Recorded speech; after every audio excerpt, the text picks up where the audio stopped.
Welcome to Luca and Miguel. Enjoy the video. You have the pads and a small flat tool. Start now. First, rest the Hesh 2 on a soft cloth cup-up to protect the finish. You'll feel the pad's inner lip clipped under the ear cup rim. Use the flat tool to gently pry at one edge just enough to release the tab.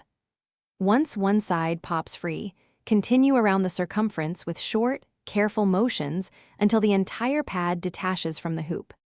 Now place the new pad so its inner retaining ring meets the cup groove. You'll align a single tab first to anchor position. Once anchored, work your fingers around the pad's circumference, tucking the ring into the groove in short segments so tension distributes evenly. If the pad resists, lift the adjacent sections slightly and press. Do not force with metal tools. Make sure fabric isn't bunched and the foam sits centered for comfort and seal. Once seated, run your fingers around the cup to confirm every tab is fully tucked and the edge is flush. You want an even gap-free seal for proper bass response. Then power on and play audio at low volume to confirm no rattles or uneven sound. If something feels off, remove only the problematic section, clean debris from the groove, and reseat that area. This small correction fixes most clip-hand seal issues. Thanks for watching and please subscribe. It's the best investment you'll ever make.